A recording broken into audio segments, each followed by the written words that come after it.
Greetings, people who really like the accordion and suffer through these god-awful videos. In previous videos, I showed that traditionally we'll have a scale or a chord and we'll have a relative minor that goes with it. A relative minor, a third below the tonal center, all right? But in my thinking, in my systems, we also have another minor, and I call it the aggregating minor. Here you have a relative minor, a minor third below the tonal center. Here across the circle of this chart, directly across, you'll find its aggregating minor, and that's a minor third above the tonal center. We already talked about that. Now, the point of this video today is to ask the question, does my idea work? Does it work? Is it easy as you say, Joey? Is it as quick as you say? Well, let's find out. I invented the circle shortcut using the circle of fifths. All right? But can we actually use the circle shortcut to quickly and easily get to any blues scale? I say yes. Now let's try it. Let's put it to the test. Let's say we got out our chart and we said, hey, I'm just a beginner. How do I do this? Well, let's say you like the key of D. You say, I don't want to play C. Everybody plays C. I want to use the key of D. And I say, fine. Key of D. We blow up the circle of fifths, the chart. We blow it up so you can see it better. And you find your D. And right beside your D, you find your perfect tones. Your perfect four, and your perfect 5. And you have your perfect chord. You have the theoretical chord that I devised, that I promote. And here it is, the D perfect in this example, right? You have your root, your perfect 4, your perfect 5. That's a D perfect chord, and that's how I would notate it in my system. All right, so that's what we have, the D perfect chord. You looked at your blown up section of the chart, you found your perfect chord, and you found separate unique chords that you need to play the blues. Your D major, A major, G major, you found the chords that you need, and when you take the tones in their totality, you have the D perfect chord. You have that, and all you need is one more thing. You look at your handy chart, anybody can do this. You look down and you find your aggregating minor, all right? And you add the tones of your aggregating minor, in this case it's F minor, to the perfect chord tones. It's very simple and it's very quick. And if you can do it in your mind, fine. If not, write them down. You need only two simple chords. Your D perfect, here's your D perfect, and here's the octave of your tonic, and you have your F minor tones. That's your chord, F minor.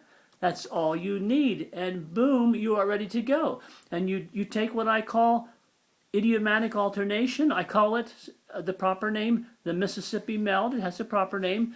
And these are the tones. You mix them and you alternate them.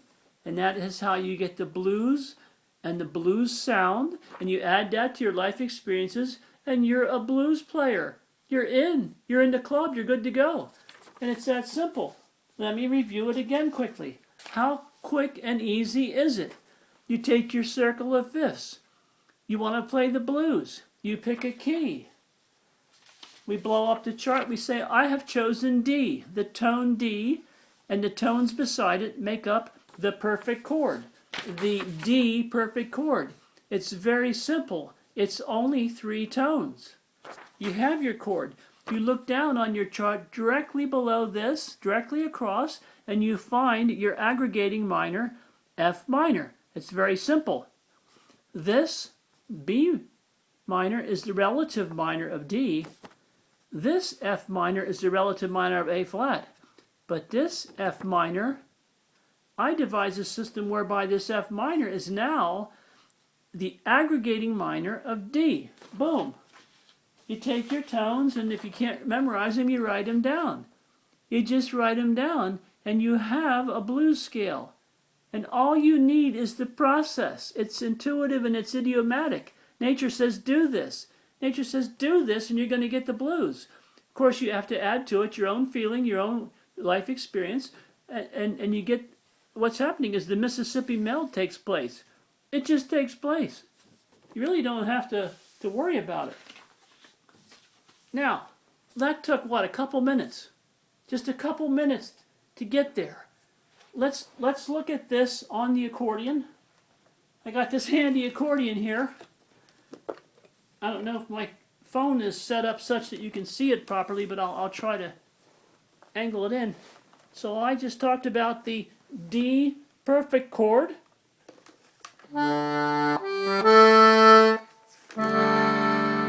Hold on a second. Okay, D. That's a D perfect chord. It's theoretical, but it's very, very useful.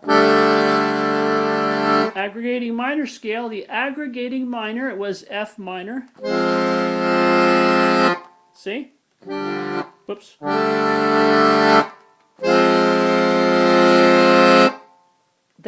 Now we need idiomatic alternation. We have to blend them and mix them. We alternate from one to the other. We have to put them together.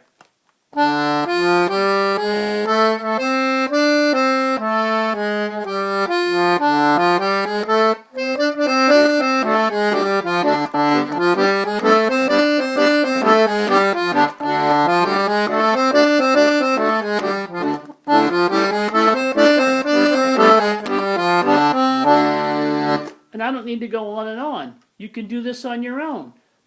You do what I just showed you. You get your circle chart. You find your tones. You recognize them and you identify them on the keyboard. All right? Then you blend them and boom, you're done. You can do it with any key. With any. It's like real simple. With C, you would have your perfect chord. Your aggregating minors, E flat minor. Together they make the blues, but separately here you have enthusiasm, joy, hope. Here you have dread. And they must be blended together. They must be blended together. Okay, that's it. I don't want to go on, and then you get sick of this, but I want to try to make the point that these things will work if you just think a little bit and you apply it. Just try it. Now, to wrap it up here, I mentioned irony in my last video. And the irony was simply that when I was looking for a system, a uniform, systematic thing where you could have alternating chords, I failed, but I learned and realized the importance of alternating tones. So that was irony number one. That was very important to get me to the blues. Irony number two, in an attempt to integrate my perfect chord, theoretical perfect chord, with my already existing chord types, which are actually real, well, I failed at that. But the irony, the surprise was the perfect chord proved to be useful because instead of adding it, I used it as a substitute. And that opened up a window so I could look inside and see something that I don't think anybody else has seen. I don't think there's any other videos on YouTube that show how to approach the blues this way. I could be wrong, and if I am, put it in the comment section. Put it. Tell me, oh, Joey, 20 years ago some guy invented this thing and you're way behind. So go ahead and let me know. But that was irony number two, the value of the perfect chord, substitution. Now, this is crazy here. This is absolutely crazy what I'm about to say. I pride myself on my systems. I like them. Maybe you guys won't like them, but I like them. And I say, I give you this, I give you that. And I told you that I gave you 4 ways to approach the blues. You're going to say, oh, this guy's a liar. I gave you 4 ways to approach the blues. Pathways. One is traditional. You can see my other videos. One is my scale phrase system in my book. All right. The other is the perfect chord substitution. I just talked about that. The perfect chord. You substitute the perfect for a major and you find goodies. And then I talk about the circle shortcut, which I just showed you, right? And I said there's 4 ways that are known on the planet Earth to approach the blues scale. Well, I guess I lied. because I have a little secret that I was afraid to even speak this because it's so weird, but I'm going to say it. I think there's 5 pathways to the blues scale. And this is another shortcut, and I call it the minor 7 diminished 5 shortcut. It's the 5th way. You say, oh, good Lord, this guy's wacky in the brain. This guy's nuts. Well, maybe so, but watch this. I call this the blues scale minor 7 diminished 5 shortcut. Now, up until this point, we've been presenting material to the beginner or the intermediate student. But what if somebody already knows chords? What if somebody says, yeah, I know chords. I play in a band. I'm professional. So I already know chords. And I say, well, then try Joey's blues scale minor 7 diminished 5 shortcut. Just try it. Be open-minded. You have your root, all right? Your minor 7 diminished 5 chord, and then your perfect 4 and perfect 5, you know, they go with your root. Here's the perfect 4th in relation to your root. Here's the perfect 5th in relation to your root. All right? And you get a blues scale. You say, well, that's not possible. Oh, yeah, it is. Look, let's say C minor 7 diminished 5. Let's say we've chosen the key of C again, all right? And the F, the perfect 4 of C in your scale or chord, and G, the perfect 5, all right? That goes with that. There's what you have. Then you move down, you combine the tones, you write them out. You write out the tones of the C minor 7 diminished 5 chord, and then your perfects, see they're in blue, and then you blend them together. You got your green and blue tones now. You see that, good heavens, we have a blues scale. And then we write them all in one color, and you get your blues scale. It's the same thing.